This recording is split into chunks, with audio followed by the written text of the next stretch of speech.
Hi, I'm Julie Beasley, and this is what happens after CCIM.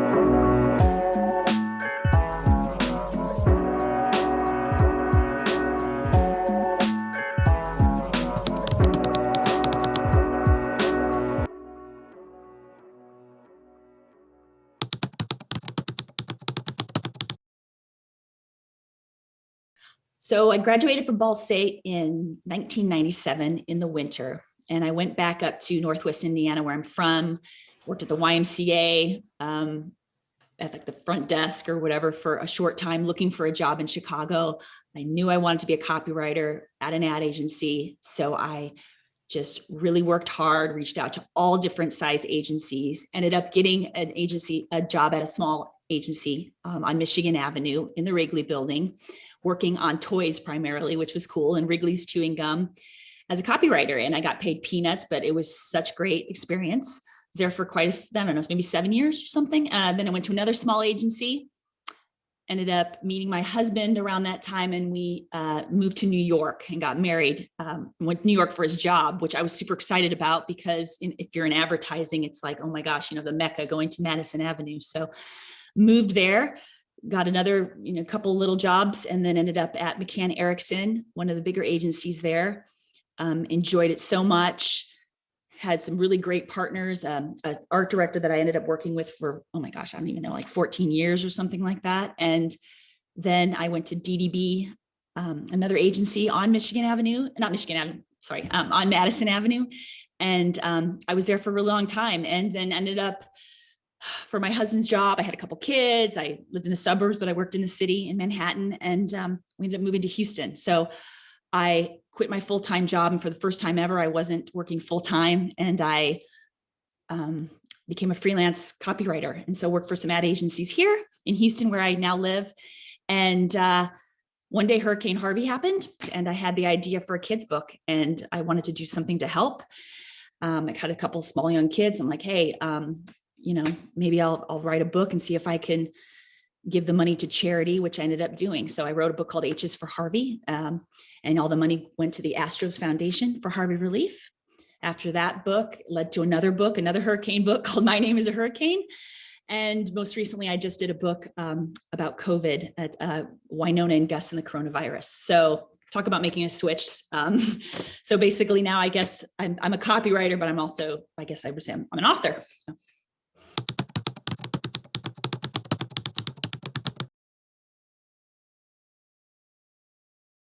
Very simple, one short word. I'm just a writer at this point. And I say just because just is not, I'm a writer. And that's so broad because now I consider myself an advertising copywriter, an author.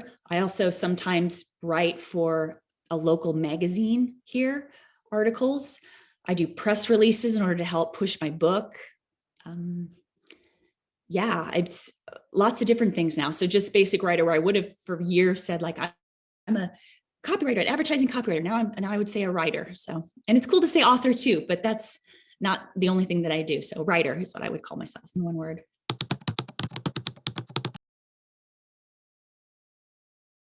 Okay, so nowadays, typically for me, I wake up, get my kids ready for school. They both go to elementary school, and get them going. I go for a run pretty regularly. It's warm here in Houston. You can do that almost year round. And then I usually have a list of things to do. It could be some freelance project I'm doing for an ad agency here in Houston. I'm doing it from home, and I was doing jobs from home even before COVID. So most of the work was done at home. I might be finished up a little assignment. I would reach out to perhaps a local newspaper trying to push the book. I might reach one of my books. I also maybe, reach out to some local store, asking them if they'd be interested in carrying my book. So lots and lots of pushing of the books, and then advertising jobs here or there. And then before you know it, it's time to pick up your kids from school. So, and then I help them with doing their work and such. So that's kind of a basic day for me.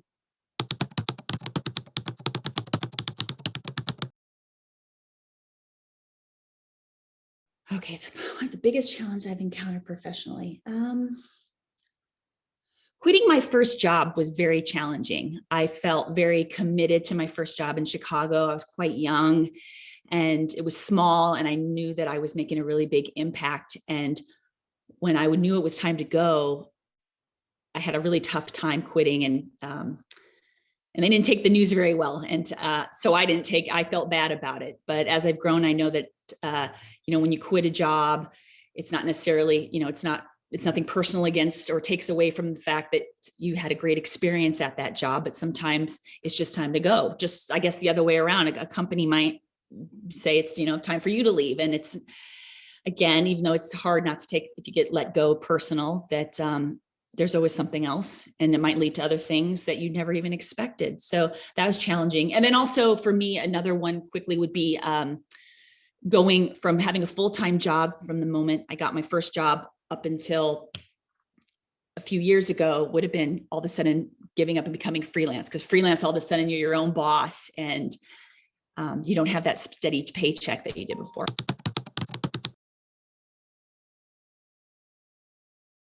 Going from being a full-time employee at an ad agency where you knew you were going to be busy most of the time and you're going to get your steady paycheck, to then going to being your own boss, working for yourself, working for multiple agencies, was definitely a challenge. So I just became very disciplined, and you have to be pretty brave as far as like putting yourself out there to all these different places and hoping that they like, you, because obviously when you work at a company full time, you develop a relationship and rapport. And so they know that they know what you can already do. And, but with freelance, right, you're constantly getting new jobs, and you feel like you need to prove yourself. And sometimes you feel like you're a newbie again out of school. But you really want to say, hey, I've been doing this a really long time. I bring a lot to the party. And then, hopefully agencies or people that I've worked for have learned that.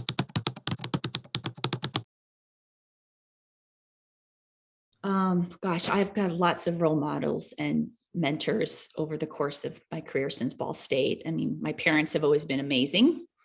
They have a great work ethic, and that's always come into play for me. I've had amazing bosses, and it's been interesting over the years working with creative directors. And I always felt like the best mentors were ones that were very talented, but also just really, really nice people. So it's no fun to work with people, if they're a big hot shot and they're really good and they're a big New York ad agency, but they're kind of jerks. So it's nice to have worked with people that are genuine, nice people that are also talented. That would be for advertising. I've got several names in my head of people.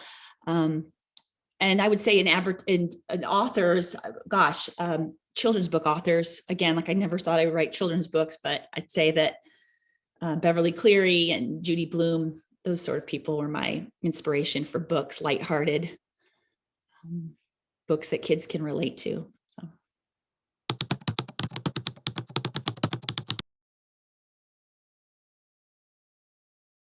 So my proudest moment of my professional career was probably getting my job at McCann Erickson when I moved to New York.